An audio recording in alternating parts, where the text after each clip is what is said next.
Hello दोस्तों, तो आपका स्वागत है हमारे स्टडी फन में। तो आज हम जानेंगे कि उपसर्ग क्या होते हैं। तो चुपचाप देखते रहिए उपसर्ग क्या होते हैं। अर्थात हिंदी भाषा के वह शब्दांश जो कि किसी शब्द के पहले जुड़कर उसका अर्थ परिवर्तन कर दे या फिर उसके अर्थ में विशेषता ला दे, उसे क्या कहते हैं? उपसर्ग कहते हैं। फिर से बता देते हैं कि हिंदी भाषा के वह शब्दांश शब्द नहीं है बल्कि क्या है? शब्दांश है। अर्थात अ, आ, कु, सु ये सब क्या है? शब्दांश है। तो हिंदी भाषा के वह शब्दांश जो किसी शब्द के आगे मतलब वो जो जिसके आगे वो जुड़ रहे हैं वो क्या होना चाहिए?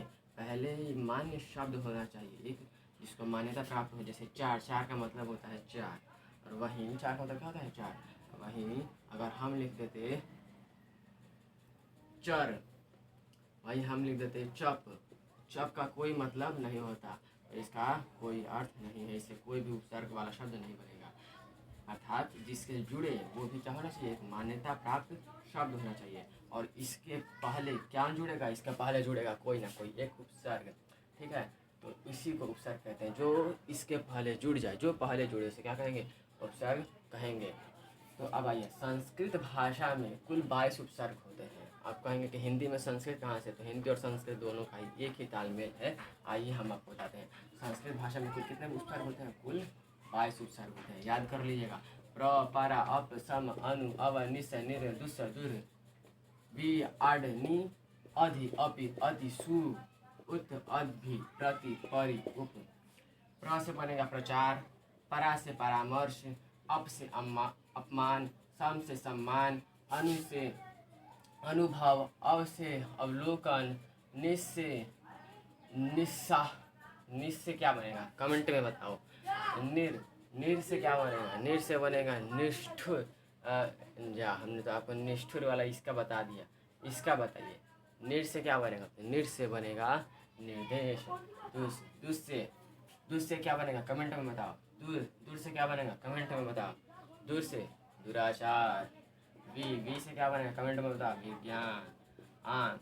आन से कोई उपसर्ग नहीं बनता है। नी से सबसे आसान है, कमेंट में बताइए। अधि से अधिकार। अपि से अपयश। अति से क्या बनेगा? अत्याचार। सु से सुपुत्र। उत से उत्कर्ष।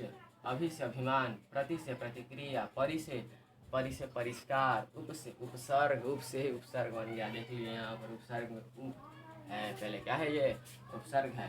तो अलग हिंदी भाषा के कुछ उपसर्ग, मतलब हिंदी भाषा में ही कुछ अलग क्या होते हैं? उपसर्ग होते हैं। तो आपको संस्कृत की भाषा में उपसर्ग बताया। अब ये जो है किसके? तो हिंदी में भी कुछ उपसर्ग जुड़ जाते हैं, जैसे अ, आ, उ, सु, न। अ से क्या होगा? कमेंट में बताओ। आ से आमरस। नारे, आमरस ना होगा, कमेंट में बताओ। कु से कुपुत्र। सु से सुपुत्र। न से नालायक। तुम हो जो तुम नालायक हो। अब कुछ उदाहरण देख लेते हैं। जैसे प्र में क्या जुड़ गया? चार जुड़ गया तो बन गया प्रचार। अप से मान। अपने अब जो यहाँ पर क्या है? उपसर्ग है। यहाँ पर कहाँ गया जी? अप कहाँ गया? ये रहा अप। अप में क्या जुड़ गया? मान जुड़ गया तो अपमान बन गया। कु में जुड़ गया पुत्र तो बन गया कुपुत्र। और भी चीज़ों के लिए क्या करें? लाइक करें। अरे ऐसे बनेगा, ठीक है। प्र, पर, अप, सम, अनु, अव, निस, निर, दुस, दुर, वि, आड, नि, अधि, अपि, अधि, अपि, अति, सु, उत, अभि, प्रति, परि, उप। लाइक।